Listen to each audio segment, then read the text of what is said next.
거센 빗줄기가 낡은 정비소의 양철 지붕을 사정없이 두들기며 기괴한 소음을 끊임없이 만들어내고 있었다.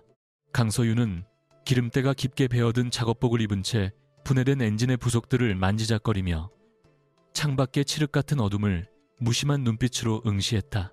해안가 절벽을 따라 이어진 이곳의 도로는 평소에도 사고가 잦기로 악명이 높았지만 오늘처럼 시야를 가리는 폭풍우 속에서는 베테랑 운전자조차 목숨을 담보로 해야 할 만큼 치명적인 구간이었다. 그녀는 익숙한 감각으로 몽키 스패너를 내려놓으며 거친 수건으로 손을 닦아냈고 깊은 한숨을 내쉬며 필터가 구겨진 담배를 입에 물었으나 끝내 불은 붙이지 않았다. 한승우의 얼굴은 시간이 지날수록 조금씩 생기를 되찾아갔지만 여전히 깊은 수면 상태에 빠져 있었고 가끔씩 고통스러운 듯 미미한 신음소리를 내뱉으며 몸을 뒤척였다. 서윤은 그의 곁을 지키며 수시로 수액의 속도를 조절하고 상처 부위의 감염 여부를 확인하는 등 전문가로서의 책임을 다하면서도 마음 한편으로는 복잡한 심경을 감추지 못했다. 그녀는 과거 특수부대 시절의 기억들이 파편처럼 떠올라 괴로웠지만 지금 눈앞의 생명을 외면할 수 없다는 도덕적 신념이 그녀를 지탱해주고 있었다. 어둠 속에서 정비소의 기계들이 내뿜는 차가운 금속 광채만이 두 사람을 지켜보고 있었고 세상으로부터 단절된 이 공간에서 기묘한 연대감이 싹트기 시작했다. 동이 트기 시작하자 보랏빛 새벽 안개가 정비소 주변을 감싸 안았고 폭풍이 지나간 자리는 처참하게 꺾인 나무들과 진흙더미로 가득 차 처절한 광경을 연출했다. 서윤은 밤새 한숨도 자지 않았음에도 불구하고 피로를 느끼지 않는 강인한 정신력을 보여주며 주변 흔적들을 지우기 위해 밖으로 나가 추락한 차량의 흔적을 살폈다. 빗물에 씻겨 내려간 타이어 자국과 파편들을 교묘하게 위장하며 외부인의 접근을 차단하려 애썼지만 그녀의 직감은 이미 위험이 가까이 다가와 있음을 경고하고 있었다. 그녀는 정비소로 돌아와 벽에 걸린 모니터를 통해 폐쇄회로 텔레비전 화면을 주시하며 낯선 차량의 진입 여부를 감시했고 손에는 언제든 대응할 수 있도록 무기를 쥐고 있었다. 한승우가 눈을 뜬 것은 태양이 완전히 떠올라 정비소의 틈새로 눈부신 햇살이 쏟아져 들어올 무렵이었으며 그의 첫 번째 반응은 극심한 통증과 함께 찾아온 혼란이었다. 그는 자신이 죽지 않았다는 사실에 경악하며 주변을 살폈고 이내 낡은 정비소의 풍경과 자신을 무표정하게 내려다보는 한 여자의 실루엣을 발견하고 얼어붙었다. 서윤은 그가 깨어난 것을 확인하자마자 차가운 물 한 컵을 건네며 그가 당황하지 않도록 낮은 목소리로 현재의 상황을 짧고 명료하게 설명해 주었다. 한승우는 그녀의 목소리에서 느껴지는 기묘한 안정감에 압도되어 질문을 던지려 했으나 갈라진 목소리 때문에 제대로 말을 잇지 못한 채 그녀의 손을 멍하니 바라보았다.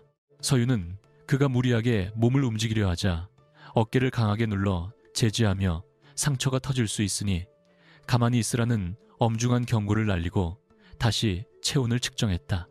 한승우는 자신의 생명을 구한 이 여자가 평범한 정비공이 아님을 그녀의 절제된 동작과 날카로운 눈빛만으로도 충분히 짐작할 수 있었기에 경계심을 조금씩 풀었다. 그는 자신이 태산그룹의 회장임을 밝히며 감사의 뜻을 전하려 했으나 서윤은 그의 말을 가로막으며 그저 환자일 뿐이니 불필요한 정보는 제공하지 않아도 된다고 차갑게 대꾸했다. 두 사람 사이에는 팽팽한 긴장감과 함께 말로 설명하기 어려운 기묘한 기류가 흘렀고 정비소의 공기는 다시금 무겁게 가라앉으며 새로운 운명의 시작을 알렸다. 한승우는 그녀의 태도에 당혹감을 느끼면서도 동시에 호기심이 생겼고 자신을 죽이려 했던 자들의 추격이 계속될 것임을 알기에 서윤에게 도움을 요청해야 할지 고민에 빠졌다. 그는 자신의 주머니에서 사라진 명함과 소지품들이 가지런히 정리되어 있는 것을 보고 그녀가 이미 자신의 정체를 알고 있음을 확신했지만 그녀는 전혀 동요하지 않았다. 서윤은 그에게 간단한 유동식을 만들어 건네주며 기력을 회복해야 여기서 나갈 수 있다고 무심하게 말한 뒤 다시금 엔진 수리에 몰두하는 뒷모습을 보여주었다. 한승우는 그런 그녀의 뒷모습에서 범접할 수 없는 고독과 강인함을 읽어냈고 이 우연한 만남이 자신의 인생을 송두리째 바꿔놓을 전조임을 직감하며 깊은 생각에 잠겼다. 정비소 밖에서는 다시금 엔진 소리가 들려왔고 서윤의 귀가 예민하게 쫑긋거리며 그녀는 작업하던 도구를 바닥에 내려놓고 창가로 신속하게 몸을 이동시켜 외부를 관찰했다. 검은색 썬팅이 짙게 된 차량 한 대가 정비소 앞마당으로 천천히 진입하고 있었고 서윤은 그것이 단순한 손님이 아니라는 사실을 본능적으로 감지하고 등 뒤에 대검을 숨겼다. 한승우 역시 긴장한 표정으로 그녀를 바라보았고 서윤은 그에게 소리내지 말고 바닥으로 몸을 낮추라는 수신호를 보낸 뒤 정문으로 향하며 평범한 정비공의 가면을 썼다. 문이 열리고 험악한 인상의 사내들이 차에서 내리는 것을 본 순간 서윤의 눈빛은 다시 한번 살벌한 포식자의 그것으로 변하며 다가올 충돌을 예고했다. 검은색 대형 SUV가 정비소 앞마당에 젖은 흙바닥을 거칠게 지식이며 멈춰섰고 차문이 열리자마자 짙은 정장을 입은 사내들이 날카로운 눈빛을 번뜩이며 신속하게 내렸다. 그들은 주변을 살피는 동작 하나하나가 고도로 훈련된 전문 용병임을 암시하고 있었으며 선두에 선 남자는 흉터가 깊게 팬 얼굴을 일그러뜨리며 정비소 내부를 탐욕스럽게 훑어보았다. 서윤은 등 뒤로 대검의 자루를 단단히 움켜쥐고서 태연하게 기름걸레로 손을 닦으며 그들을 향해 천천히 다가갔고 그녀의 표정은 평범한 시골 정비공의 무심함과 경계심이 교묘하게 뒤섞인 채로 연출되어 사내들의 의심을 분산시키기에 충분했다. 흉터 있는 남자는 서윤의 앞에 위협적으로 멈춰서서 어젯밤 이곳을 지나간 검은색 세단을 본 적이 있느냐고 쏘아붙이듯 물었으며 그의 오른손은 이미 품 안의 권총 자루에 머물러 있었다.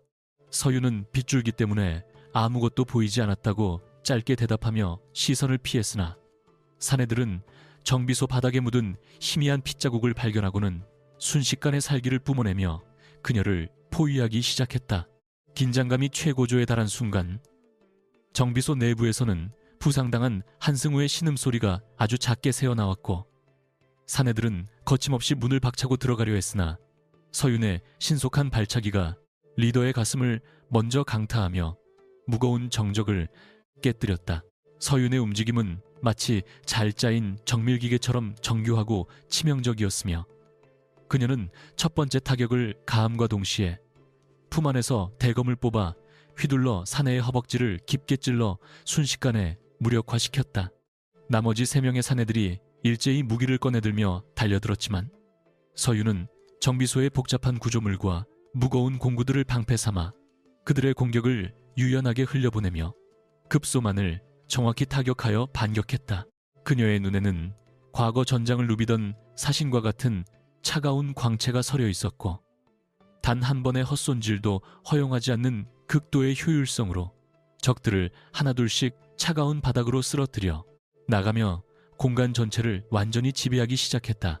무거운 렌치가 사내의 머리를 강타하며 둔탁한 금속성의 파열음이 정비소를 가득 채웠고 서윤은 바닥을 구르며 사내 중 한 명이 떨어뜨린 권총을 낚아채듯 집어들어 장전되지 않은 상태임에도 불구하고 개머리판으로 남은 적의 턱을 날려버렸다.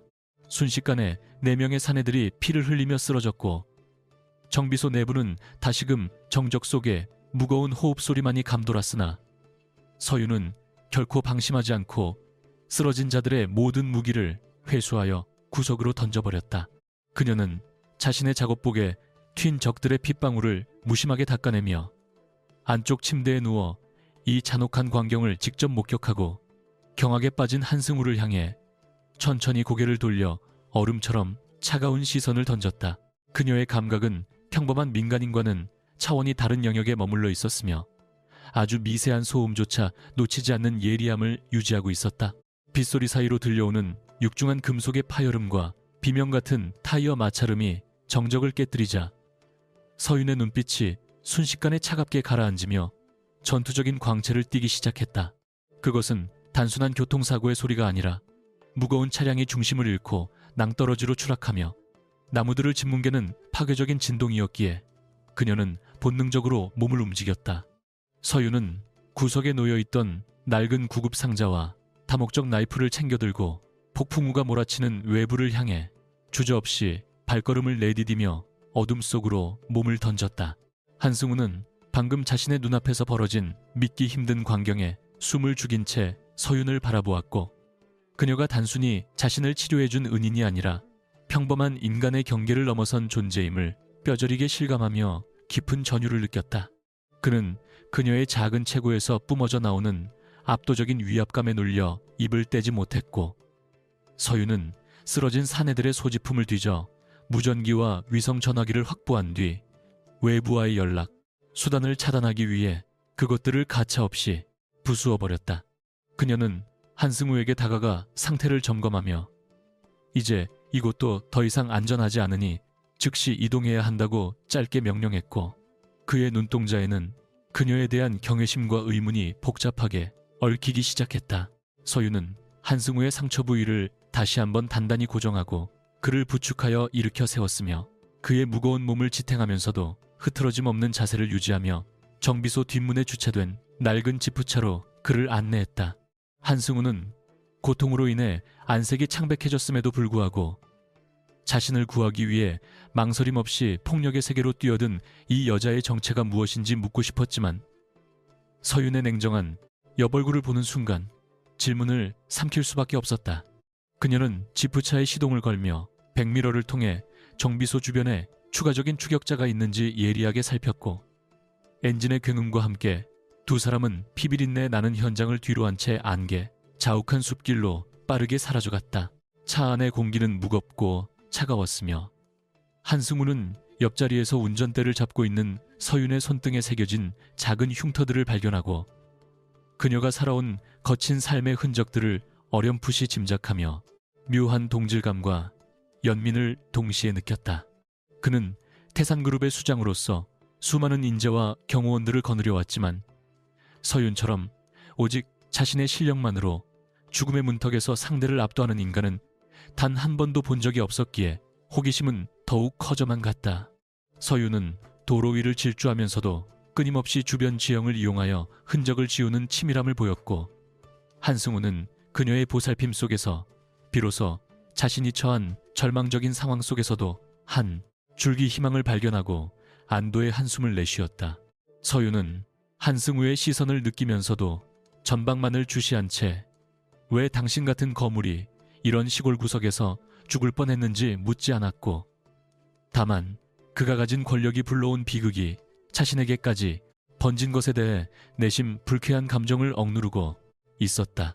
그녀는 과거의 상처를 잊기 위해 이곳으로 도망쳐 왔으나 결국 세상의 중심부에서 벌어지는 추악한 권력 다툼의 소용돌이에 다시 휘말리게 된 자신의 운명을 탓하며 운전대를 쥔 손에 더욱 힘을 주어 움켜쥐었다. 한승우는 그녀의 침묵 속에 담긴 분노를 읽어내고 낮은 목소리로 미안하다는 사과를 건넸지만, 서윤은 대답 대신 속도를 높여 추격자들의 시야에서 완전히 벗어나기 위해 험준한 산악도로로 차를 몰았다.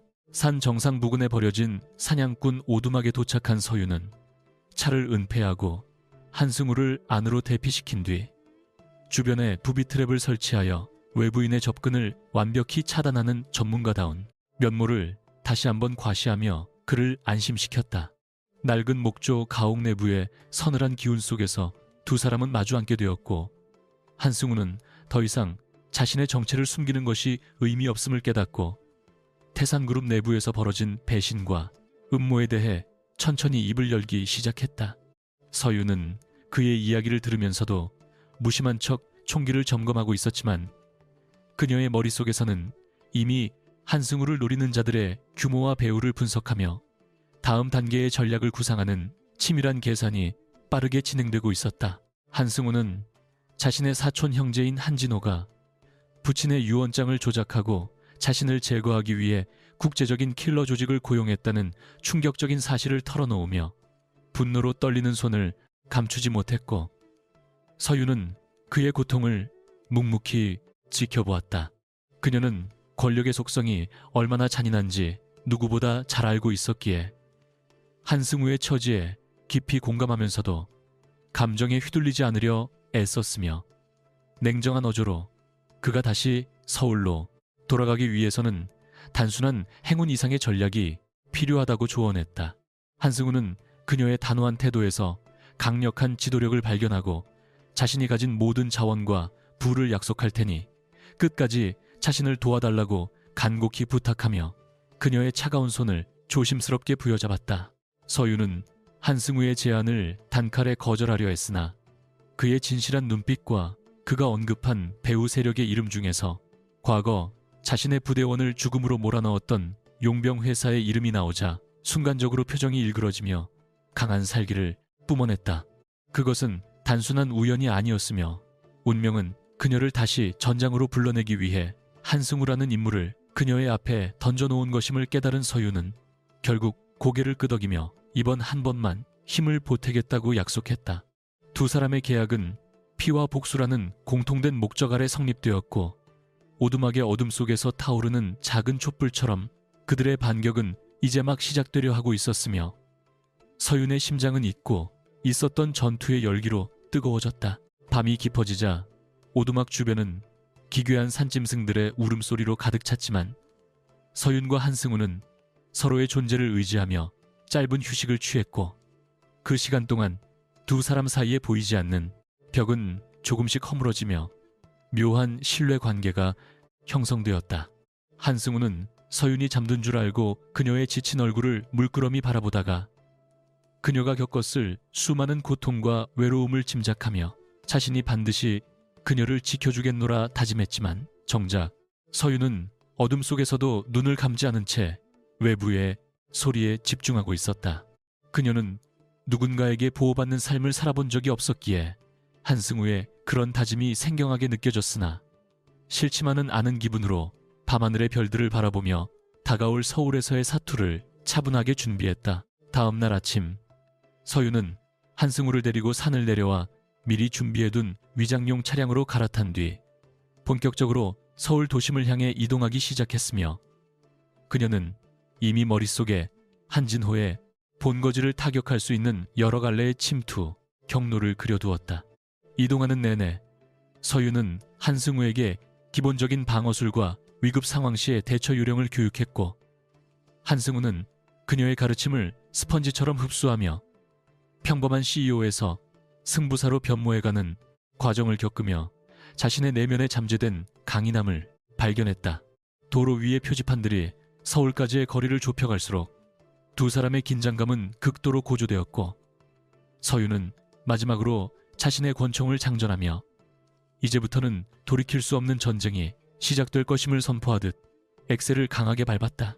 서울의 화려한 스카이라인이 멀리 보이기 시작할 무렵 서윤은 한승우에게 그룹 내부에 믿을 만한 조력자가 있는지 확인했고 그는 자신의 비서실장인 김 박사를 지목하며 그가라면 목숨을 걸고 자신을 도울 것이라고 확신에 찬 목소리로 대답했다. 서윤은 은밀한 통신망을 통해 김 박사와의 접선을 시도했고 그 과정에서 한진호가 이미 한승우의 사망 소식을 공식화하려 한다는 정보를 입수하고는 더욱 속도를 높여 예정된 장소로 차를 몰아갔다. 화려한 불빛 뒤에 숨겨진 추악한 진실을 밝히기 위해 두 마리의 늑대처럼 도심으로 숨어든 그들은 이제 포식자가 아닌 사냥꾼의 자세로 적의 심장부를 겨누기 시작했고 서윤의 눈빛은 그 어느 때보다 날카롭게 빛나고 있었다. 가파른 절벽 아래로 굴러떨어진 검은색 세단은 형체를 알아볼 수 없을 정도로 찌그러져 연기를 내뿜으며 위태롭게 뒤집혀 있었다. 빗물에 섞인 휘발유 냄새와 피비린내가 코끝을 찔렀고 서윤은 미끄러운 흙바닥을 헤치며 신속하게 사고 차량의 운전석 쪽으로 접근하여 내부를 살피기 시작했다. 에어백이 터져 있었지만 그 너머로 보이는 남자의 상태는 단순한 사고의 외상보다 훨씬 심각해 보였으며 그의 가슴팍은 붉은 혈흔으로 낭자해 있었다. 서윤은 남자의 목동맥을 짚어 맥박을 확인한 뒤 그의 상처가 단순히 충돌로 인한 것이 아니라 정교하게 발사된 총탄에 의한 것임을 직감적으로 알아차리고 표정을 굳혔다. 강서윤과 한승우는 강남의 한 안전가옥에 도착하여 여장을 풀었고 그곳에서 기다리고 있던 김 박사는 살아 돌아온 회장을 보고 눈물을 흘리며 충성을 맹세했으나 서윤은 감상에 젖을 시간조차 허락하지 않은 채 즉시 작전 회의를 소집했다.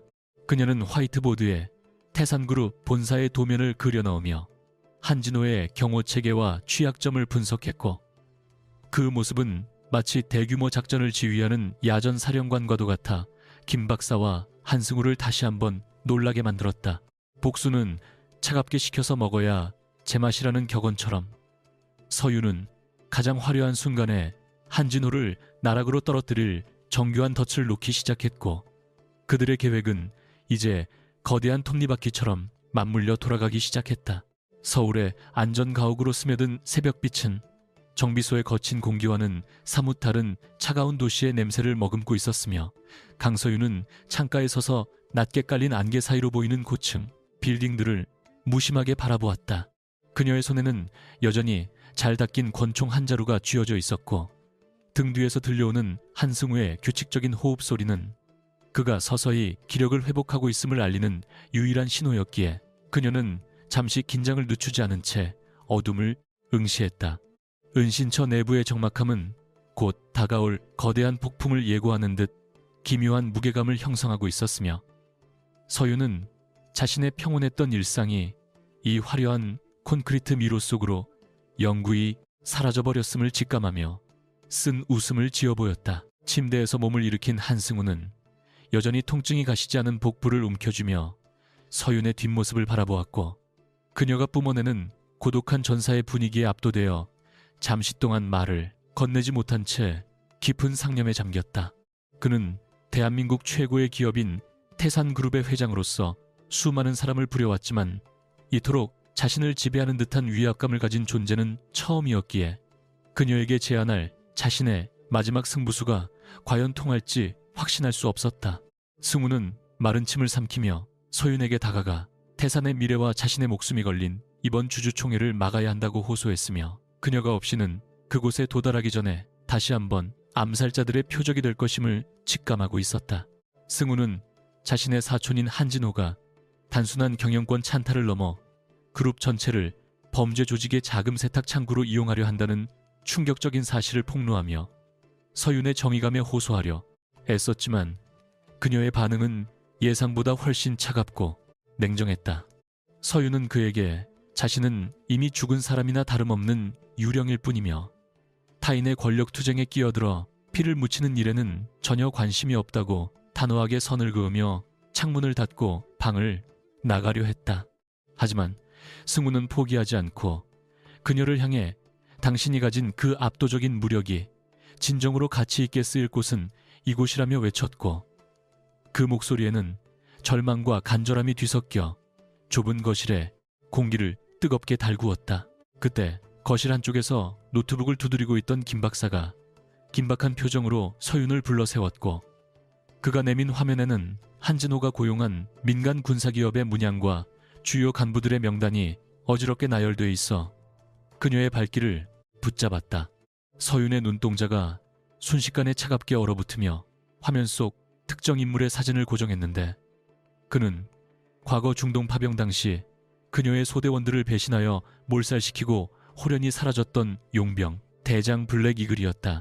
잊으려 노력했던 과거의 참혹한 기억들이 파편처럼 되살아나 서윤의 뇌리를 강타했고, 그녀의 전신에서는 금방이라도 폭발할 것 같은 살기가 뿜어져 나와 옆에 있던 승우조차 숨을 쉬기 힘들 정도의 압박감을 느끼게 만들었다. 서윤은 한진호가 단순한 탐욕가인 줄 알았으나 그가 자신의 동료들을 죽인 살인마들의 자금줄 역할을 해왔다는 사실을 깨닫는 순간 더 이상 이 싸움이 타인의 일이 아님을 본능적으로 직감하며 주먹을 강하게 쥐었다. 그녀는 승우를 향해 고개를 돌려 주주총회장까지 그를 무사히 데려다주는 대가로 자신이 원하는 것은 오직 하나라고 말했으며, 그것은 바로 한진호와 그 배후 세력을 자신의 방식대로 처단하는 것에 대한 전권을 부여받는 것이었다.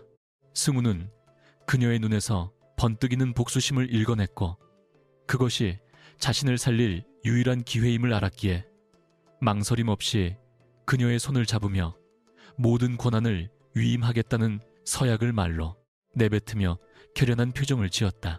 전략회의는 즉각 시작되었고, 서윤은 김 박사가 준비한 태산그룹 본사 건물의 설계도를 바닥에 펼쳐놓고는 마치 전장을 분석하는 장군처럼 신속하게 진입 경로와 탈출로를 확보하며 작전의 밑그림을 그려나갔다. 그녀는 건물 내부의 보안 시스템이 이미 한진호의 수하들에게 장악되었을 가능성을 염두에 두고 일반적인 통로가 아닌 지하 환기구와 고층 외벽을 이용한 변칙적인 침투 방식을 제안하여 주변을 놀라게 했다. 승우는 서윤의 치밀하고도 대담한 작전 수행 능력에 다시 한번 감탄하며 그녀가 단순한 용병이 아니라 국가급 전략 자산이었음을 확신했고 그녀의 지휘 아래 자신도 한 명의 전사가 된 듯한 기분을 느꼈다. 서윤은 작전 수행에 필요한 장비들을 조달하기 위해 과거의 연주를 이용하여 암시장의 거상들과 접촉했고 그 과정에서 자신들의 움직임이 이미 적들에게 노출되었을 가능성을 감지하고 역으로 정보를 흘려 적을 유인하는 치밀함을 보였다.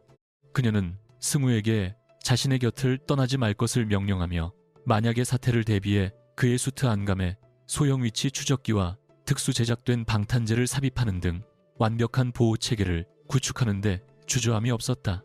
두 사람 사이의 계약은 이제 단순한 보호자와 의뢰인의 관계를 넘어 생사를 함께하는 동반자적 신뢰로 진화하고 있었고 도심의 소음은 그들의 결의를 축복하듯 더욱 거세게 창밖을 메웠다. 어느덧 주주총회 전날 밤이 찾아왔고 서윤은 거실 한 구석에서 총기 부품들을 정교하게 조립하며 마음을 다스리고 있었으며 승우는 그런 그녀에게 다가와 혹시 두렵지 않으냐는 질문을 던졌으나 돌아온 것은 차가운 침묵뿐이었다. 서윤은 잠시 손을 멈추고 자신의 가슴에 걸린 낡은 군용 인식표를 만지작거리며 죽은 동료들에게 약속한 복수가 이제야 끝을 맺으려 한다는 생각에 미세한 떨림을 느꼈으나 이내 평정심을 되찾았다. 그녀는 승우에게 내일 당신이 서야 할 자리는 단상 위지만 내가 서야 할 자리는 어둠 속이라며 각자의 역할이 끝나는 순간 서로의 길을 가자고 선언하듯 말했고 승우는 고개를 끄덕이며 그 운명을 수용했다. 김 박사는 외부에서 입수한 최신 첩보를 통해 한진호가 주주총회 당일 건물 전체를 봉쇄하고 반대파 주주들을 무력으로 압박할 계획임을 보고했으며 이는 서윤이 예상했던 시나리오 중 가장 최악의 상황이었기에 긴장감은 더욱 고조되었다. 서윤은 오히려 적들이 한 곳에 모이는 것이 소탕하기에는 더 적절하다는 역설적인 판단을 내리고 화력 지원보다는 정밀 타격과 심리전을 병행하여 적의 지휘 체계를 먼저 무너뜨리기로 작전 계획을 수정했다. 그녀의 단호한 명령에 따라 모든 준비는 일사천리로 진행되었고 안전 가옥 안의 공기는 마치 발사 직전의 미사일 내부처럼 팽팽하게 당겨진 활시위와 같은 긴장감을 유지하며 내일의 태양을 기다리고 있었다. 남자를 차 밖으로 끌어내는 과정은 지독한 사투와 같았으며 쏟아지는 빗줄기는 그녀의 시야를 가리고 발밑의 진흙은 끊임없이 미끄러운 함정을 만들어냈다.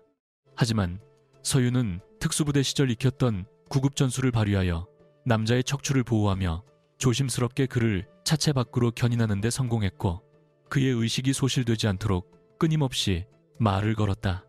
남자의 수트는 최고급 원단으로 제작된 것이 분명해 보였으나 지금은 찢기고 피에 젖어 그 가치를 잃은 상태였고 그의 창백한 얼굴에는 죽음의 그림자가 짙게 드리워져 있었다.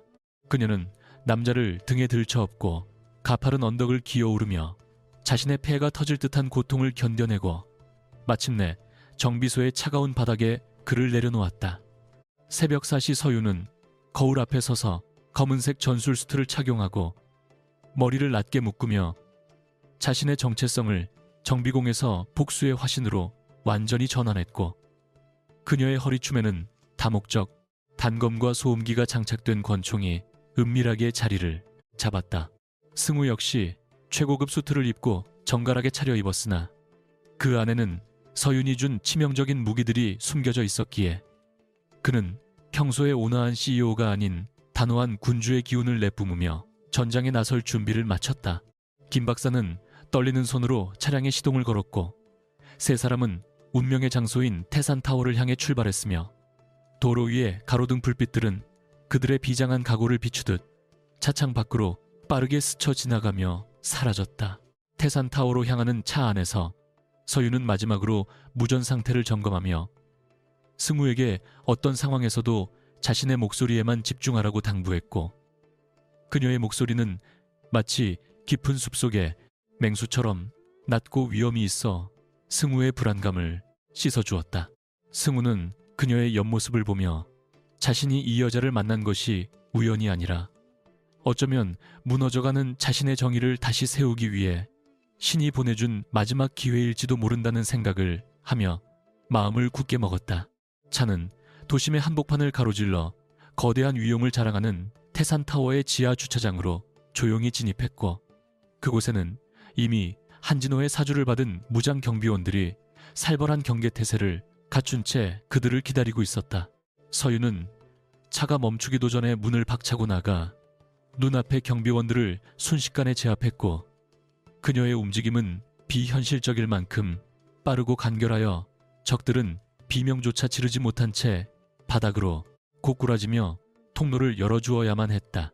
승우는 그녀의 뒤를 따라 신속하게 이동하며 한 번도 경험해보지 못한 생존의 현장을 몸소 체험했고, 서윤이 만들어내는 피의 길을 지나며 권력이란 것이 얼마나 많은 희생 위에 세워지는지를 뼈저리게 느끼며 각성하기 시작했다. 그들은 비상용 승강기를 탈취하여 주주총회가 열리는 최상층 펜트하우스를 향해 상승하기 시작했고, 승강기 내부의 숫자가 올라갈수록 두 사람의 심장 박동은 격렬하게 요동치며 최후의 대결이 임박했음을 알렸다. 승강기가 멈추고 문이 열리는 순간 서유는 연막탄을 투척하여 적들의 시야를 차단함과 동시에 섬광처럼 튀어나가 복도에 매복해 있던 용병들을 하나둘씩 소탕해 나갔고, 그녀의 손끝에서 뿜어져 나오는 화염은 어둠을 가르며 정의의 심판을 대신했다. 승우는 자욱한 연기 속에서도 서윤의 지시에 따라 정확하게 이동하여 총회장 입구에 도달했으며 문 너머에서 들려오는 한진호의 오만한 연설 소리를 들으며 분노의 불길을 억누른 채 마지막 일격을 준비했다. 서윤은 문 옆에 폭파장치를 가동하며 승우에게 지금이라며 신호를 보냈고, 굉음과 함께 거대한 문이 부서지며 대한민국을 뒤흔들 권력의 대이동이 그 화려한 막을 올리게 되는 순간이었다. 문이 열리자마자 쏟아지는 수십 명의 시선 속에서 승우는 당당하게 걸어 들어갔고, 그 뒤를 그림자처럼 따르는 서윤의 압도적인 존재감은 주주총회장을 순식간에 얼어붙게 만들었으며, 한진호의 얼굴은 공포와 경악으로 일그러져 볼품없이 변해버렸다. 서윤은 권총의 총구를 낮게 유지한 채 주변의 무장 세력들을 눈빛만으로 제압했고, 승우는 단상에 올라 자신의 생존을 선언하며 한진호의 모든 죄악을 담은 증거 파일들을 대형 화면에 띄워 만천하에 공개하기 시작했다. 진실의 힘 앞에 오만했던 가해자들은 힘없이 무너져 내렸고, 서윤은 혼란을 틈타 도망치려는 블랙이글의 뒷모습을 발견하고는 차가운 미소를 지으며 그를 향해 마지막 추격을 시작하기 위해 몸을 날렸다. 태산그룹 본사 최상층 총회장은 아수라장으로 변했으며 한승우의 생존 사실이 확인되자 주주들의 경악 섞인 함성이 사방으로 흩어졌다. 한진호는 믿을 수 없다는 표정으로 비틀거렸고, 그를 보좌하던 경호원들은 갑작스러운 상황 변화에 당황하여 총구를 어디로 겨눠야 할지 몰라 서로의 눈치만 살피며 제자리에 얼어붙었다. 승우는 단상 위에서 차가운 분노를 쏟아내며 그동안 한진호가 저지른 비리와 횡령, 그리고 자신을 암살하려 했던 구체적인 증거들을 하나씩 열거하며 장내를 완전히 장악해 나갔으며, 그 모습은 진정한 군주의 귀환을 알리는 서막과도 같아 보였다. 강서윤은 아수라장이 된 총회장을 뒤로하고 복도 끝으로 사라지는 블랙이글의 뒷모습을 놓치지 않으려 발걸음을 재촉했으며, 그녀의 심장은 복수의 열기로 인해 고동쳤다. 그녀는 건물 내부의 복잡한 구조를 이미 머릿속에 담아두었기에 적이 도망칠 경로를 정확히 예측하고 지름길인 비상계단을 통해 위층 기계실로 향하며 추격의 고삐를 늦추지 않았다. 차가운 금속 계단을 밟는 그녀의 군화 소리는 마치 사신이 다가오는 경고음처럼 고요한 정적을 깨뜨렸고, 그녀의 손에 쥐어진 권총은 오직 한 사람의 심장을 겨냥하기 위해 차갑게 식은 채로 다음 명령을 기다리고 있었다. 기계실 내부는 거대한 환풍기들이 뿜어내는 소음과 뜨거운 열기로 가득 차 있었으며 복잡하게 얽힌 파이프들 사이로 증기가 뿜어져 나와 시야를 방해하고 있었다. 서유는 몸을 낮게 숙이고 엄폐물 사이를 이동하며 적의 위치를 파악하려 애썼고, 그녀의 예민한 감각은 금속 부딪히는 작은 소음 하나조차 놓치지 않고 분석하여 적이 근처에 숨어 있음을 감지했다. 이곳은 과거의 전장과 닮아 있었으며 그녀는 다시 한번 죽음의 문턱에 섰음을 직감했지만, 이번에는 결코 동료들을 잃었던 그때처럼 무력하게 당하지 않겠노라 다짐하며 입술을 굳게 깨물고는 어둠 속으로 스며들었다. 블랙 이글은 서윤의 추격을 예상했다는 듯 여유로운 태도로 거대한 냉각기 뒤에서 모습을 드러냈으며 그의 입가에는 비릿한 미소가 걸려 있어 그녀의 분노를 더욱 자극했다. 그는 서윤을 향해 과거의 실패를 언급하며 도발적인 언사를 내뱉었고 그녀의 감정을 흔들어 허점을 만들려 했지만, 서윤은 이미 감정을 배제한 완벽한 사륙병기로 거듭난 상태였다. 두 사람 사이에는 팽팽한 살기가 감돌았고 공기는 마치 폭발하기 직전의 폭약처럼 무겁게 가라앉아 있었으며, 서윤은 권총을 집어넣고 대신 허리춤에서 날카로운 단검을 뽑아들어 근접전을 준비하는 대담함을 보여주며 적을 압박했다. 첫 번째 충돌은 찰나의 순간에 이루어졌으며 서윤의 단검이 블랙 이글의 목덜미를 스치고 지나가자 기계실의 금속 벽면에는 불꽃이 튀며 날카로운 마찰음이 울려 퍼졌다. 적 역시 만만한 상대가 아니었기에 노련한 격투 기술로 서윤의 공격을 방어하며 강력한 반격을 가해왔고, 두 전사의 몸놀림은 인간의 한계를 넘어선 비현실적인 속도로 공간을 메웠다. 서윤은 자신의 어깨에 가해지는 통증을 무시한 채 적의 급소를 끊임없이 노렸으며 그녀의 눈동자에는 오직 죽은 동료들의 원혼을 달래기 위한 단호한 의지만이 서려 있어 주변의 모든 사물을 복수의 도구로 치환시켰다. 정비소 내부에 켜진 희미한 백열등 아래에서 남자의 실루엣이 드러났고 서윤은 그의 젖은 옷을 가차없이 가위로 잘라내며 상처 부위를 노출시켰다. 복부와 어깨 부근에 선명하게 박힌 총상은 출혈이 심각했으며 내부 장기의 손상이 의심되는 상황이었기에 그녀는 지체할 시간이 없다는 것을 깨닫고 숨겨두었던 의료용 도구들을 꺼냈다. 이곳은 공식적인 병원이 아니었지만 서윤의 손놀림은 그 어떤 인류 외과의보다 정교하고 빨랐으며 그녀의 눈동자에는 오직 환자의 생명만을 살리겠다는 강한 집념이 서려 있었다. 그녀는 국소 마취제조차 부족한 열악한 환경 속에서도 흔들림 없이 메스를 잡고 남자의 몸속에 박힌 탄환을 제거하기 위한 집단적인 집중력을 발휘하기 시작했다. 한승우는 총회장에서 한진호의 마지막 저항을 무너뜨리기 위해 보안팀을 소집했으며 김 박사의 도움을 받아 건물 전체의 전원을 통제하여 적들이 외부 지원을 받지 못하도록 차단했다. 그는 단상 아래에서 공포에 질려 떨고 있는 한진호를 내려다보며 권력이란 이름으로 저지른 죄악은 결국 자신에게 돌아온다는 진리를 뼈저리게 느끼게 해주겠노라 선언했다. 주주들은 이미 승우의 편으로 돌아섰으며 그들은 한진호의 해임 안에 압도적인 찬성표를 던졌고 태산의 왕관은 다시 원래의 주인에게로 돌아가는 듯 보였으나 건물 내부에는 여전히 제거되지 않은 위협들이 도사리고 있었다. 서윤은 블랙 이글의 강력한 발차기에 밀려 거대한 변압기 뒤로 몸을 숨겼으나 곧바로 주변에 놓인 쇠파이프를 이용해 적의 다리를 걸어 넘어뜨리는 기질을 발휘했다. 그녀는 바닥을 굴러 적의 품 안으로 파고들어 단검을 심장 부근에 찔러 넣으려 했으나 적은 마지막 힘을 다해 서윤의 팔목을 낚아채며 처절한 육탄전을 이어갔다.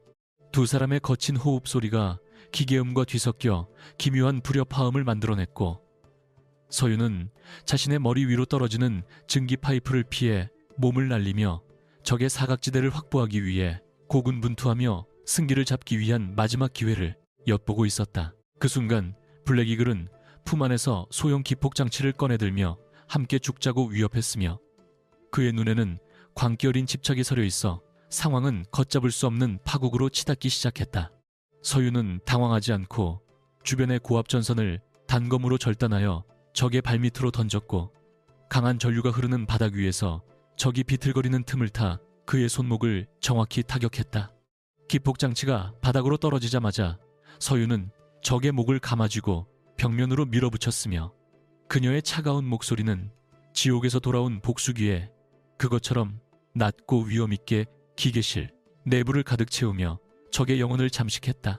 서윤은 적의 귀에 대고 죽은 소대원들의 이름을 하나하나 읊조리며 그가 저지른 배신의 대가가 얼마나 처참한 것인지를 상기시켰고 블랙 이글의 눈에는 처음으로 죽음에 대한 공포가 서렸다. 그녀는 단검을 적의 가슴 깊숙이 박아 넣으며 기나긴 복수의 여정에 마침표를 찍었고 적의 신음소리는 거대한 환풍기 소리에 묻혀 흔적도 없이 사라지며 정적만이 남았다. 그녀는 피 묻은 손을 닦지도 않은 채 바닥에 쓰러진 적을 뒤로하고 다시 승우가 기다리고 있는 총회장을 향해 무거운 발걸음을 옮겼으며 그녀의 등 뒤로 기계실의 불빛들이 하나둘씩 꺼져갔다. 총회장 입구에 도착한 서윤은 자신의 옷에 묻은 피를 대충 가리고는 승우의 곁으로 다가갔으며 그녀의 출현만으로도 장내의 긴장감은 다시 한번 최고조에 달해 모든 이들이 숨을 죽였다. 승우는 서윤의 무사한 모습을 확인하고 안도의 한숨을 내쉬었으나 그녀의 눈에 서린 깊은 슬픔과 허망함을 읽어내고는 말없이 그녀의 어깨를 토닥여주며 고생했다는 무언에 위로를 건넸다. 한진호는 이미 사법당국에 인계되어 건물 밖으로 끌려나갔고 태산타워의 내부는 승우를 지지하는 세력들에 의해 완전히 평정되었으며 이제 남은 것은 무너진 질서를 바로잡고 새로운 미래를 설계하는 일이었다. 하지만 서윤은 승우의 호의를 뒤로한 채 자신이 해야 할 일은 여기까지라며 다시 고독한 정비소로 돌아가겠다는 의사를 분명히 밝혔고 승우는 그녀를 붙잡고 싶었지만 그녀의 단호함을 꺾을 수 없었다. 그녀는 승우에게 이제 당신의 전쟁은 펜과 서류로 하는 것이니 자신 같은 유령은 더 이상 필요 없을 것이라 말하며 어둠 속으로 몸을 숨기려 했으나 승우는 그녀를 향해 감사해 인사와 함께 반드시 다시 만날 것을 약속했다. 서윤은 대답 대신 가벼운 목걸이 하나를 승우의 손에 쥐어주었는데 그것은 위급 상황 시 자신에게 연락할 수 있는 특수통신장치였으며 그녀는 그렇게 호련히 사라져버렸다. 며칠 뒤 태산그룹은 한승우 회장의 복귀와 함께 대대적인 인적 쇄신을 발표했으며 한진호를 포함한 가담자들은 모두 법의 엄중한 심판을 받게 되어 세상은 정의가 승리했음을 찬양하는 기사들로 가득 찼다. 승우는 회장 집무실 창밖으로 서울 도심을 내려다보며 서윤이 지금쯤 어디서 무엇을 하고 있을지 궁금해했고 그녀가 구해준 자신의 목숨이 얼마나 소중한 가치를 지니는지 다시금 되새기며 일에 몰두했다. 그는 서윤이 남긴 장치를 책상 깊숙한 곳에 보관하며 언젠가 그녀가 다시 자신의 도움이 필요할 때 혹은 자신이 그녀를 찾아가야 할 때를 대비하여 그룹의 역량을 강화해 나갔다. 서윤은 다시금 해안가의 낡은 정비소로 돌아와 예전처럼 기름때 묻은 작업복을 입고 엔진을 만지작거리고 있었지만 그녀의 마음속에 응어리져 있던 과거의 상처는 복수를 통해 조금이나마 치유된 상태였다. 그녀는 가끔 승우와 함께했던 그 짧고도 강렬했던 며칠간의 기억들을 떠올리며 미소를 지었고 자신이 살려낸 한 남자가 세상을 어떻게 바꾸어 나가는지를 뉴스를 통해 지켜보며 남몰래 응원을 보냈다. 평화로운 파도 소리가 정비소의 지붕을 적시는 밤이면 서윤은 더 이상 악몽을 꾸지 않았으며 그녀의 손에 쥐어진 스패너는 이제 사륙의 도구가 아닌 생명을 수리하는 도구로서 본연의 가치를 되찾았다. 태산그룹의 성장은 눈부셨으며 승우는 서윤의 가르침대로 강인하면서도 따뜻한 지도력을 발휘하여 기업의 사회적 책임을 다하는 혁신적인 경영자로 칭송받았고 그 과정에서 발생하는 수많은 위협을 사전에 차단했다. 그는 때때로 서윤이 그리울 때면 그녀의 정비소 근처를 찾아가 멀리서 그녀의 일상을 지켜보기도 했으나 그녀의 평온을 깨뜨리고 싶지 않아 차마 다가가지 못하고 발길을 돌리는 애틋한 마음을 간직했다. 두 사람의 인연은 그렇게 보이지 않는 끈으로 연결되어 서로의 삶에 긍정적인 영향을 미치고 있었으며 그것은 단순한 CEO와 경호원의 관계를 넘어선 영혼의 동반자와도 같은 신뢰를 기반으로 하고 있었다. 어느 날 저녁, 서윤의 정비소 앞에 낯익은 고급 차량 한 대가 멈춰섰고 그 안에서 내린 승우는 정비용 앞치마를 두른 서윤을 향해 밝게 웃으며 엔진 오일 점검이 필요해서 왔다는 엉뚱한 핑계를 대며 인사를 건넸다. 서윤은 어이가 없다는 듯 헛웃음을 지었지만 이내 그를 안으로 들여 따뜻한 차 한 잔을 대접했으며 두 사람은 노을이 지는 바다를 배경으로 그동안 못다한 이야기들을 나누며 새로운 관계의 시작을 알렸다. 운명은 그들을 죽음의 문턱에서 만나게 했지만 이제는 삶의 한복판에서 서로를 지탱해주는 든든한 버팀목이 되어주기로 약속하며 정비소의 밤은 그 어느 때보다 따뜻하고 평온한 기운으로 가득 차올랐다. 탄환이 제거될 때마다 남자의 몸은 격렬한 경련을 일으켰고 서윤은 한 손으로 그의 어깨를 강하게 누르며 다른 손으로는 혈관을 결찰하여 과다 출혈을 막아냈다. 정비소의 매캐한 기름 냄새와 소독약 냄새가 뒤섞인 공간에서 그녀는 마치 전쟁터의 한복판에 서 있는 것처럼 고도의 긴장감을 유지하며 수술을 이어갔다. 빗소리는 여전히 지붕을 때리고 있었지만 그녀에게는 남자의 불규칙한 호흡만이 세상의 전부인 것처럼 들렸고 그녀의 이마에는 땀방울이 맺혀 빗물과 함께 바닥으로 떨어졌다. 마지막 탄환을 적출하고 상처를 봉합하는 순간까지 서윤의 손은 단 한 번도 떨리지 않았으며 그녀는 남자의 심박수가 안정되는 것을 확인하고서야 비로소 안도의 한숨을 내쉬었다.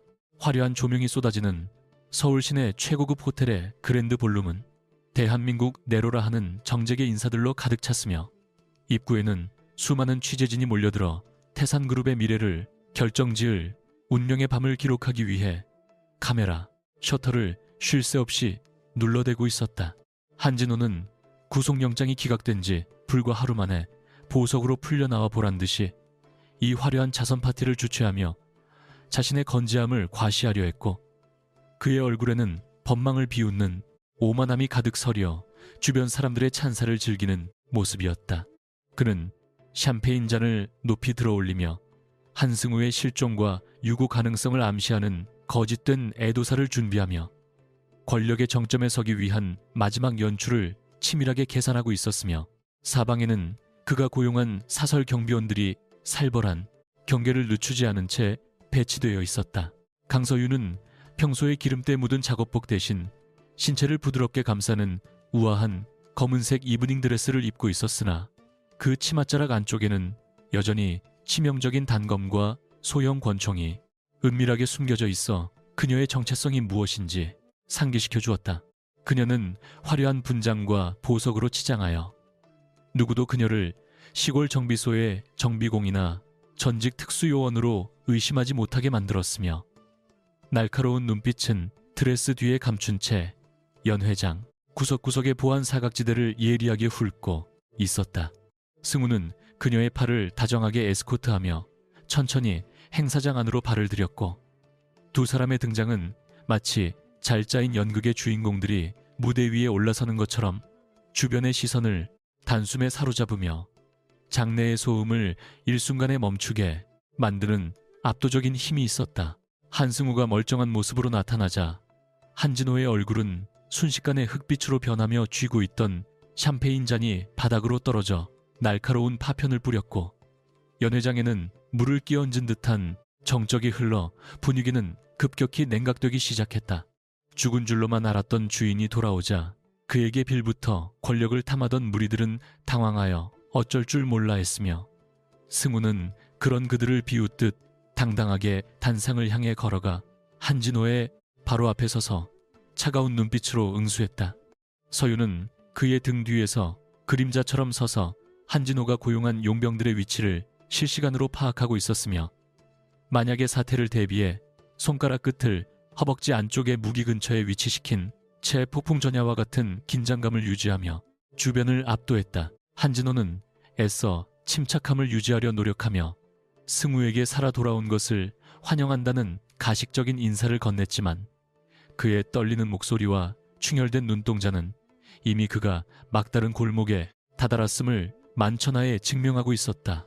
승우는 마이크를 잡고서 오늘 이 자리가 단순히 자선을 위한 것이 아니라 태산그룹 내부에 기생하는 암적인 존재들을 도려내기 위한 심판의 장임을 선언하며 연 회장, 대형, 스크린을 향해 수신호를 보냈다.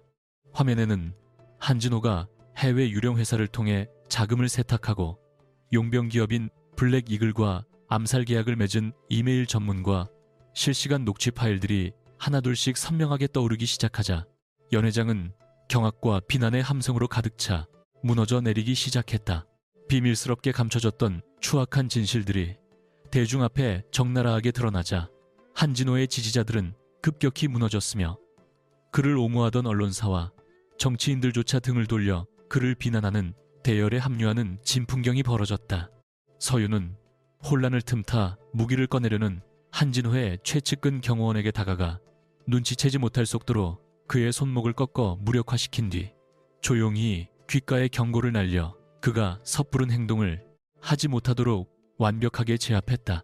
그녀는 화려한 연 회장의 이면에서 벌어지는 이 추악한 전쟁을 보며 인간의 욕망이 얼마나 끝이 없는지를 다시금 체감했고 승우를 지키기 위해 자신의 모든 감각을 극한으로 끌어올려 적들의 작은 움직임조차 놓치지 않고 분석했다. 한진호는 광기에 어린 웃음을 터뜨리며 자신이 무너지더라도 혼자 죽지는 않겠다고 소리쳤고 그 신호와 동시에 연 회장의 모든 조명이 꺼지며 암흑이 찾아왔고 장내에는 비명과 함께 도망치려는 사람들의 발소리가 뒤섞여 지옥을 방불케 하는 혼란이 일어났다. 서윤은 미리 준비해둔 야간 투시경 기능을 갖춘 특수 콘택트 렌즈를 통해 어둠 속에서도 적들의 움직임을 선명하게 포착했으며 승우를 자신의 등 뒤로 끌어당겨 보호막을 형성한 채 단검을 뽑아들었다.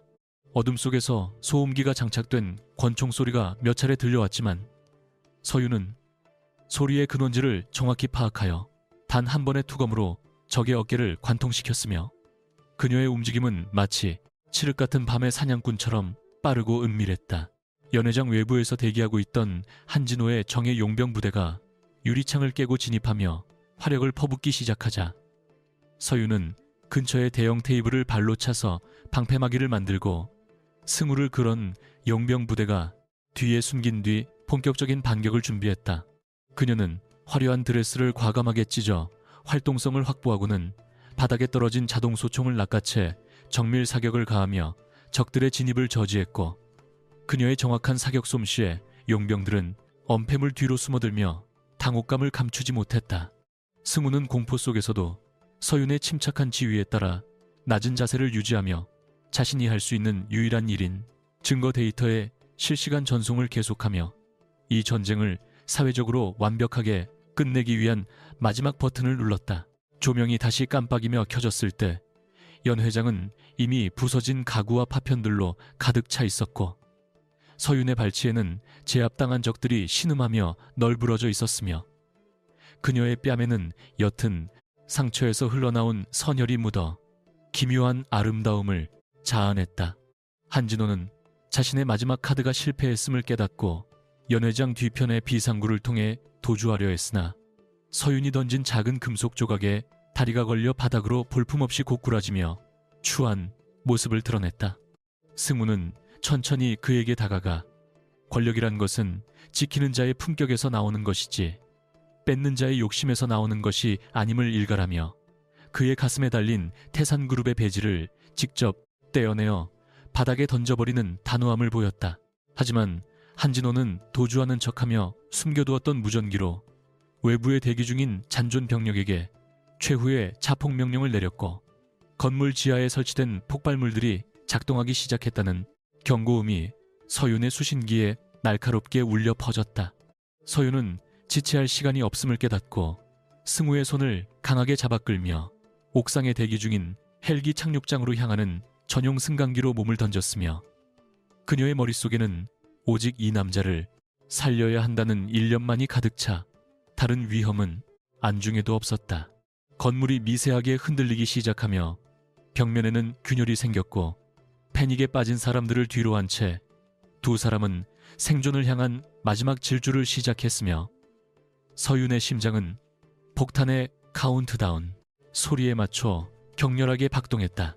승강기 안에서 서윤은 숨가쁘게 자신의 무기를 점검하며 승우에게 어떤 일이 있어도 헬기에 올라타야 한다고 당부했고, 승우는 그녀의 손을 꼭 잡으며 당신도 함께 가야 한다고 눈물 어린 진심을 전했다. 서유는 대답 대신 희미한 미소를 지어 보였으나 그녀의 눈에는 이미 누군가를 대신해 전장에 남기로 결심한 전사의 비장함이 서려 있었으며, 승강기 문이 열리는 순간 옥상에는 이미 마지막 결전을 준비하는 적들이 포진해 있었다. 그녀는 승우를 헬기 쪽으로 밀어붙이며 자신은 뒤를 바치겠다고 외쳤고, 적들의 총알이 빗발치는 가운데 서유는 홀로 남아 화력을 집중시키며 승우가 안전하게 이륙할 수 있는 시간을 벌어주기 위해 몸을 날렸다. 수술을 마친 서유는 피 묻은 장갑을 벗어던지고 땀에 젖은 머리카락을 뒤로 넘기며 바닥에 주저앉아 거칠게 몰아쉬던 숨을 고르기 시작했다.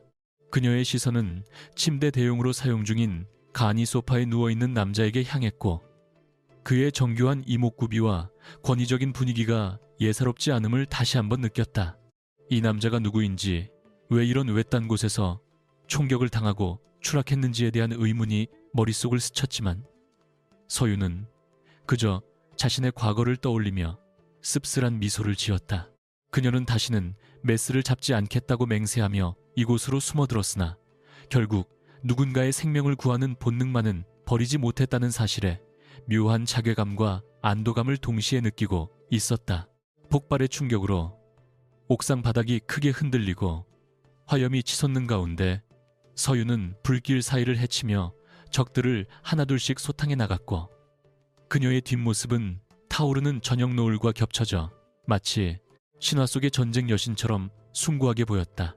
헬기가 서서히 고도를 높이며 멀어지자 서유는 그제야 안도의 한숨을 내쉬며 마지막 탄창을 갈아 끼웠고, 자신을 애워싸는 적들을 향해 차가운 시선을 던지며 이번에는 결코 물러서지 않겠다는 마지막 경고를 보냈다. 그녀는 건물 붕괴가 임박했음을 알리는 진동 속에서도 평정심을 유지하며 적의 우두머리를 향해 총구를 겨누었고, 그 순간 거대한 폭발음과 함께 옥상 일부가 무너져 내리며 모든 풍경이 연기 속으로 사라졌다. 승우는 멀어지는 헬기 안에서 무너져 내리는 건물을 바라보며 서윤의 이름을 목 놓아 불렀고, 자신의 목숨을 위해 스스로를 희생한 그녀의 숭고한 정신에 가슴이 찢어지는 고통을 느끼며 오열했다. 그는 반드시 그녀가 살아남았을 것이라 믿으며 구조대에게 즉시 수색을 명령했으나 거대한 화염에 휩싸인 건물은 쉽게 접근을 허용하지 않았고, 태산그룹의 영광은 피와 눈물로 뒤섞인 처참한 잔해 속에 잠기는 듯 보였다. 하지만 연기 자욱한 잔해 속에서 누군가 그림자처럼 은밀하게 움직이는 기척이 있었고, 그것은 고도의 생존 훈련을 받은 서윤이 붕괴 직전 건물 외벽의 로프를 이용해 탈출에 성공했음을 암시하는 작은 움직임이었다.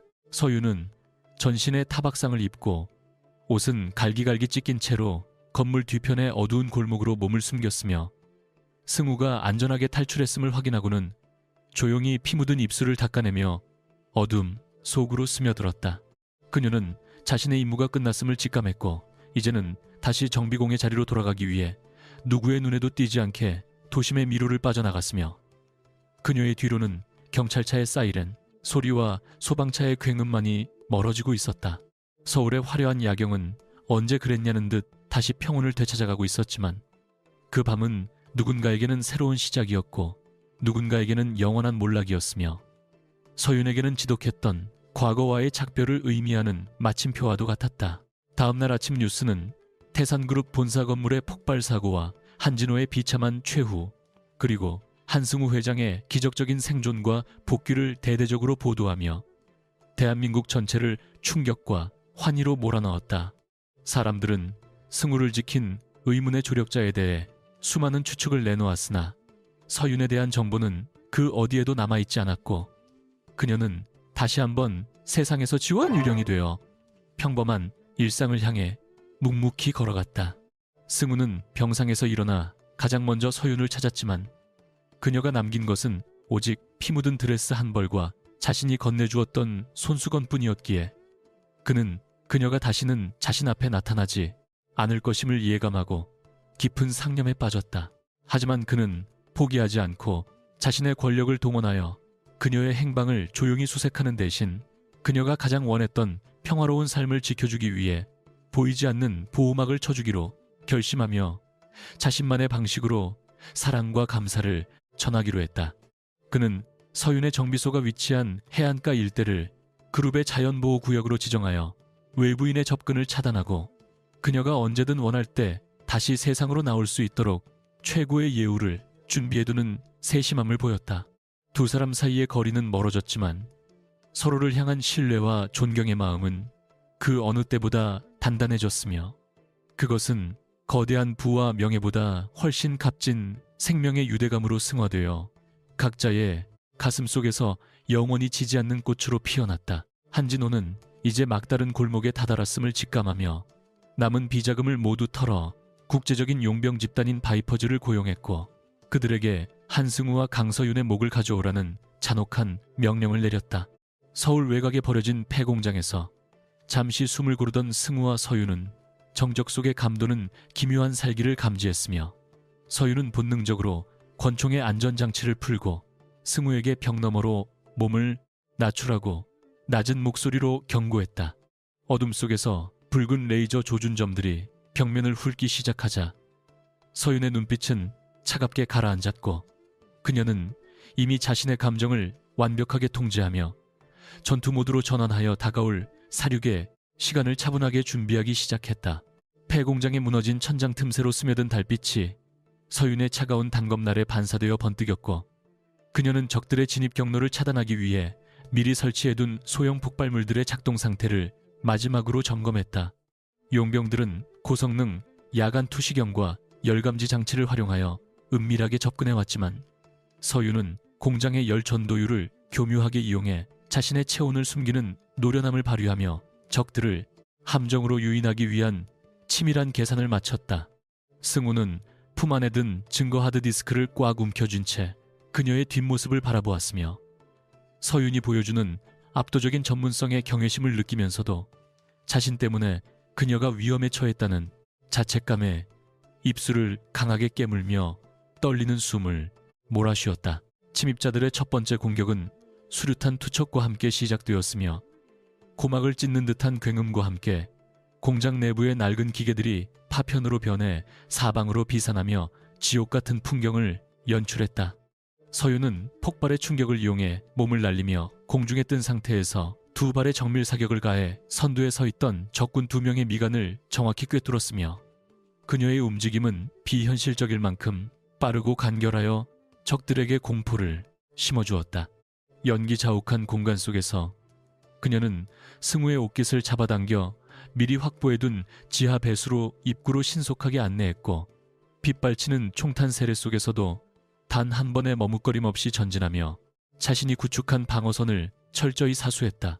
지하 통로는 습하고 어두웠지만 서윤에게는 오히려 유리한 지형이었으며 그녀는 암흑 속에서도 적들의 발소리와 장비 부딪히는 소리를 이용해 그들의 정확한 위치와 거리를 파악해 나갔다.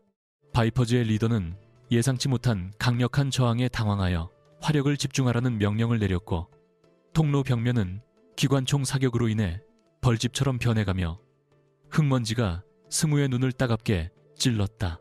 서윤은 승우에게 절대 하드디스크를 놓치지 말라고 당부하며 자신의 마지막 탄창을 장전했고 그녀의 등 뒤로 비치는 희미한 비상등 불빛은 그녀를 마치 전장을 지배하는 절대적인 사신처럼 보이게 하여 승우의 가슴에 묘한 신뢰감을 심어주었다. 서윤은 좁은 통로의 코너를 돌자마자 매복해 있던 적과 맞닥뜨렸으나 당황하지 않고 적의 총신을 손으로 쳐낸 뒤 단검을 이용해 허벅지와 어깨의 주요 혈관을 순식간에 끊어 적을 무력화시켰다. 그녀의 전투 방식은 화려함보다는 철저하게 효율적이고 치명적이었으며 단 한 번의 헛손질도 허용하지 않는 완벽함은 오랫동안 극한의 전장에서 다듬어진 생존 본능의 정수임을 증명하고 있었다. 승우는 그녀의 등 뒤에서 느껴지는 강렬한 열기와 차가운 살기의 공존을 체험하며 자신이 알던 평화로운 세상과는 전혀 다른 이 잔혹한 현실 속에서 유일하게 의지할 수 있는 존재가 서윤임을 다시금 가슴 깊이 새겼다. 밤이 깊어갈수록 폭풍우는 점차 기세를 죽여갔지만 정비소 주변의 공기는 여전히 무겁게 내려앉아 무엇인가 거대한 폭풍 전야에 긴장감을 유지하고 있었다. 서유는 남자의 젖은 소지품들을 정리하다가 피에 젖은 가죽 지갑 안에서 금색으로 각인된 명함을 발견하고 잠시 동작을 멈춘 채 그 내용을 조용히 읽어내려갔다.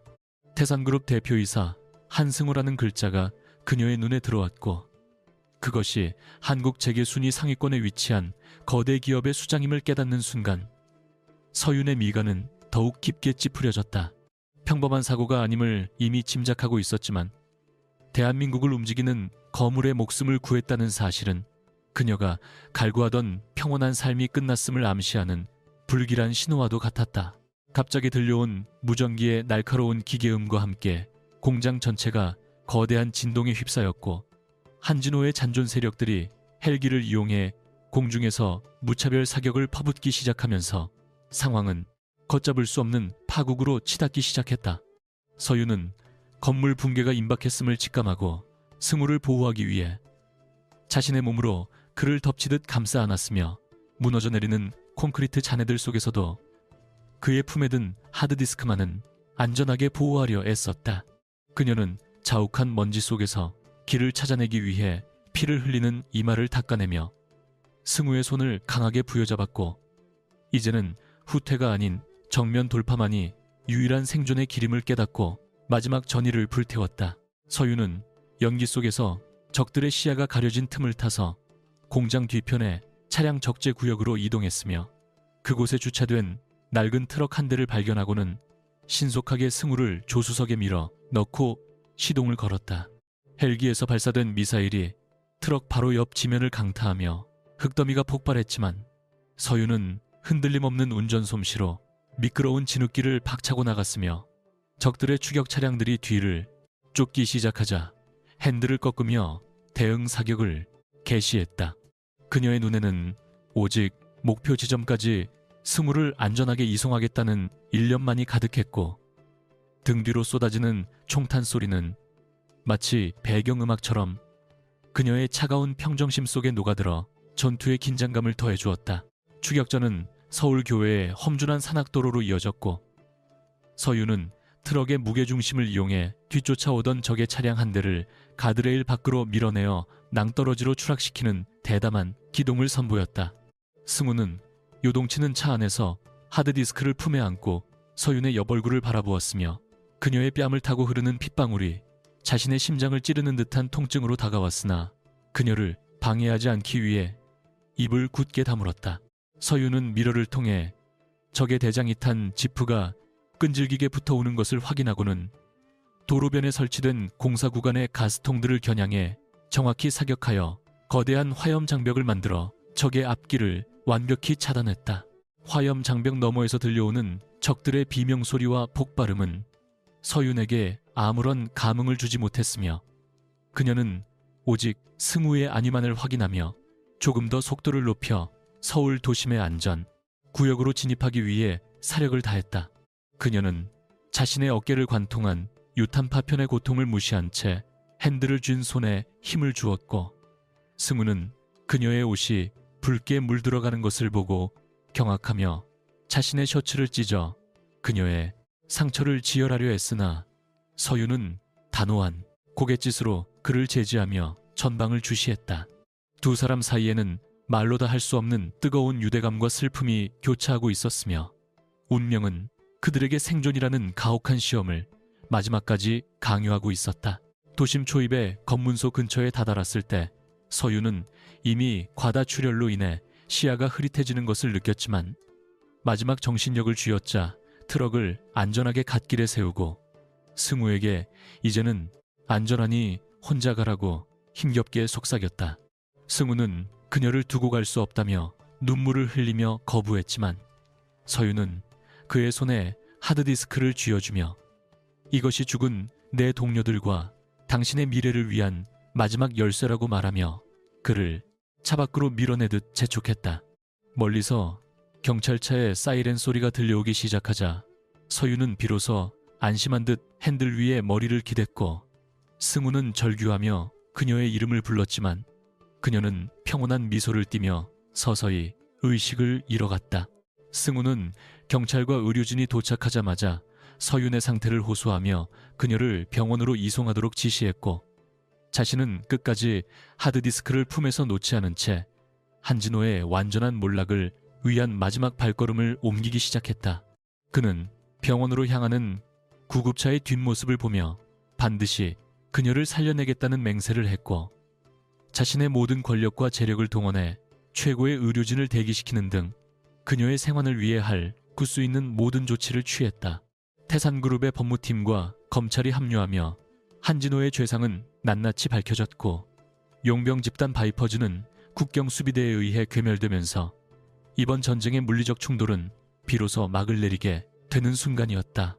수술실 밖에서 초조하게 기다리던 승우는 서윤이 고비를 넘겼다는 의사의 말을 듣고서야 비로소 바닥에 주저앉아 통곡했으며, 그녀가 자신을 위해 흘린 피와 희생이 결코 헛되지 않았음을 증명하기 위해 더욱 강해지겠노라 다짐했다. 그는 한진호가 수감된 구치소로 향해 그에게 최후의 통첩을 날렸고, 그가 가진 모든 명예와 재산을 몰수하여 피해자들을 위한 재단을 설립하는 등 서윤이 지키고자 했던 정의를 실현하기 위해 매진했다. 병실에 누워있는 서윤의 창백한 얼굴 위로 따스한 아침 햇살이 내려앉았고, 그녀의 가슴은 미세하지만 규칙적으로 박동하며 다시 한번 생명의 불꽃을 피워 올릴 준비를 하고 있었으며, 세상은 평화를 되찾았다. 병원 침대 너머로 보이는 서울의 하늘은 지독했던 폭풍우와 화염의 흔적을 말끔히 씻어낸 듯 투명한 푸른 빛을 띠고 있었으며, 강서윤은 창백한 얼굴로 가만히 눈을 떠 천장의 하얀 질감을 무심하게 응시했다. 전신을 옥죄는 통증은 그녀가 여전히 살아있음을 증명하는 유일한 감각이었고, 코끝을 맴도는 소독약 냄새는 피비린내 나던 전장을 대신해 그녀가 다시 일상으로 돌아왔음을 알리는 차가운 환영 인사와도 같았다. 서윤은 천천히 손가락을 움직여보며 자신의 몸이 입은 깊은 자상과 파편의 흔적들이 만들어낸 지도를 더듬었고, 이제는 더 이상 누군가를 죽이기 위한 감각이 아닌 스스로를 치유하기 위한 평온이 필요함을 뼈저리게 느꼈다. 병실 문이 조심스럽게 열리며 검은 수트를 정갈하게 차려입은 한승우가 모습을 드러냈으며, 그의 눈에는 안도와 형언할 수 없는 깊은 애틋함이 서려 있어 서윤의 가슴 한 구석을 묘하게 일렁이게 만들었다.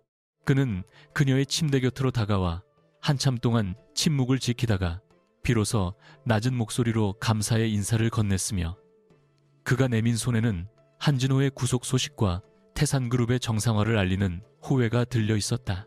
승우는 그녀가 없었다면 자신이 되찾은 이 모든 영광은 그저 껍데기에 불과했을 것이라 고백하며, 이제는 유령으로 사는 삶을 끝내고 자신의 곁에서 새로운 태산을 함께 이끌어달라는 진심 어린 제안을 정중히 건넸다. 서윤은 그의 제안을 들으며 창밖으로 시선을 돌렸고, 화려한 빌딩 숲과 숨가쁘게 움직이는 도시의 소음이 자신에게는 어울리지 않는 무대 의상처럼 낯설고 거북하다는 사실을 다시 한번 명확하게 깨달으며 고개를 가로저었다. 그녀는 승우에게 자신은 어둠 속에서 기계를 고치고 부서진 생명을 닦아내는 정비공일 뿐, 화려한 조명 아래서 권력을 나누는 인재가 아니라고 담담하게 말하며, 그가 준 제안보다 바다 냄새가 나는 낡은 정비소가 더 그립다고 털어놓았다. 그녀의 목소리에는 어떠한 미련도 원망도 섞여 있지 않았으며, 오직 자신의 본질을 지키고자 하는 전사의 고집스러운 자부심만이 서려 있어 승우는 그녀를 더 이상 붙잡을 수 없음을 직감했다.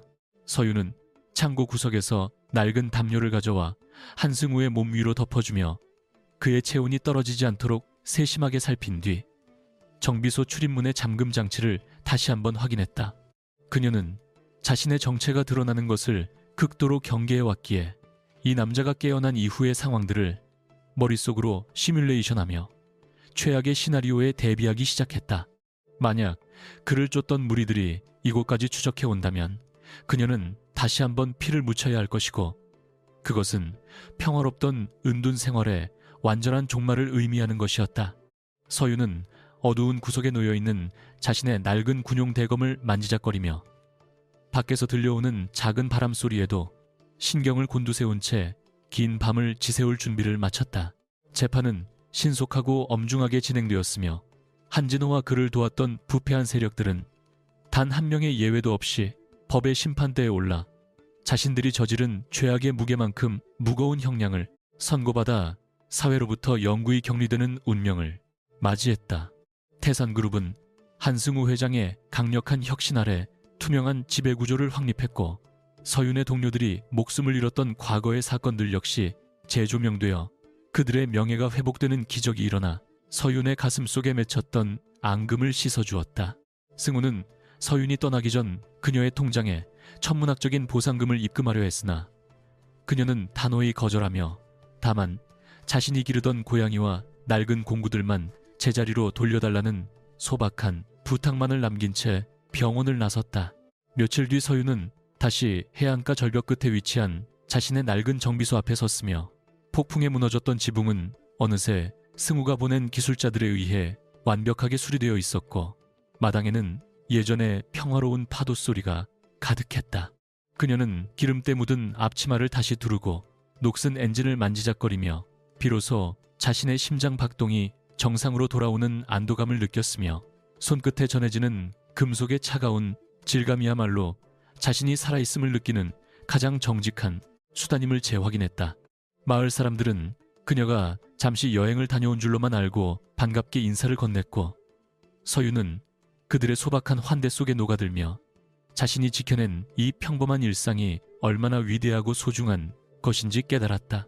태산그룹의 본사 집무실에서 승우는 창밖을 내려다보며 서윤이 머무는 먼 해안가를 떠올렸고 비록 그녀를 자신의 곁에 두지는 못했지만 그녀가 준 생명과 용기가 자신의 경영, 철학에 깊은 뿌리를 내렸음을 실감하며 옅은 미소를 지었다. 그는 정의로운 기업가로서의 행보를 이어가며 서윤이 원했던 깨끗한 세상을 만들기 위해 매일같이 치열한 투쟁을 벌였고 그 과정에서 힘겨울 때마다 그녀가 남긴 낡은 손수건을 만지며 마음을 다잡았다. 두 사람은 서로 다른 공간에 있었지만 같은 하늘 아래 같은 가치를 공유하며 살아가고 있었으며 그것은 단순한 남녀의 사랑을 넘어선 인간적인 존경과 영혼의 결속으로 승화되어 그들의 삶을 풍요롭게 채워주고 있었다. 노을이 붉게 물드는 어느 날 저녁 정비소 앞에 낯익은 검은색 차량이 멈춰섰고 그 안에서 내린 승우는 이번에는 회장의 위험을 내려놓고 편안한 캐주얼 차림으로 나타나 서윤에게 커피 한 잔을 건네며 안부를 물었다. 두 사람은 나란히 앉아 수평선 너머로 저무는 해를 바라보며 지난날의 악몽 같던 시간들을 추억했고 이제는 각자의 자리에서 최선을 다해 살아가는 서로를 응원하는 진정한 동반자로서의 신뢰를 확인하며 긴 대화를 나누었다. 승우는 정기적으로 차를 점검하러 오겠다는 핑계로 그녀와의 인연을 이어가기로 약속했고 서윤 역시 그의 방문이 싫지 않은 듯 엔진 오일 값을 비싸게 받겠다는 농담으로 화답하며 따스한 웃음을 터뜨려 정비소의 공기를 부드럽게 녹였다. 죽음의 문턱에서 시작된 기묘한 인연은 한 남자를 다시 세우고 한 여자의 상처 입은 영혼을 치유하며 정이라는 이름의 아름다운 결실을 맺었고 그들은 이제 더 이상 과거의 유령에 시달리지 않는 당당한 인간으로서의 삶을 시작했다. 서윤은 밤하늘의 별을 보며 더 이상 총소리를 듣지 않았고 승우는 거울 속의 자신을 보며 부끄럽지 않은 지도자가 되겠노라 다짐하며 각자의 길 위에서 찬란한 미래를 향해 묵묵히 걸어나가는 뒷모습을 보여주었다. 세상은 여전히 시끄럽고 또 다른 어둠이 찾아올지도 모르지만 서로를 지키기 위해 목숨을 걸었던 두 사람의 용기는 영원히 변치 않는 전설이 되어 그들의 가슴 속에서 꺼지지 않는 횃불처럼 타오를 것이 분명했다. 시간이 흘러 서윤의 정비소는 이제 단순한 수리점이 아닌 상처받은 이들이 쉬어가는 작은 안식처로 소문이 났으며 그녀는 자신의 뛰어난 의술과 무력을 드러내지 않으면서도 주변의 어려운 이웃들을 남몰래 도우며 진정한 영웅의 삶이 무엇인지 몸소 실천했다. 승우는 태산장학재단을 통해 서윤의 동료 유가족들을 평생 지원하기로 했으며 그 소식을 전해 들은 서윤은 처음으로 그에게 먼저 전화를 걸어 짧은 고마움을 전했고 그 통화는 두 사람의 마음속에 남아있던 마지막 장벽마저 허물어뜨리는 계기가 되었다. 바다 위로 비치는 달빛은 그들의 평화로운 내일을 축복하듯 잔잔하게 물결쳤고, 이제 두 사람의 이야기는 고통의 서사시가 아닌 희망의 찬가로 기억되며 마무리되었다. 강서윤은 오늘도 정비소에 셔터를 올리며 눈부신 아침 햇살을 온몸으로 맞이했고, 그녀의 손에 들린 스패너는 이제 파괴가 아닌 창조와 회복을 위한 도구로서 빛나고 있었으며, 그녀의 발걸음은 그 어느 때보다 가볍고 단단했다. 저 멀리서 다시 들려오는 낯익은 엔진 소리는 그녀에게 새로운 인연이나 혹은 반가운 재회를 예고하는 듯 기분 좋게 울려 퍼졌고, 서윤은 입가에 걸린 작은 미소와 함께 다시 시작될 자신의 인생을 향해 힘차게 나아갔다. 길가에 쓰러진 한 남자를 구했던 그 우연한 선택이 결국 자신의 세상까지 구원했음을 그녀는 이제 알 수 있었고, 그것은 그녀가 평생 간직할 가장 아름답고도 강력한 기적의 조각으로 남게 되었다.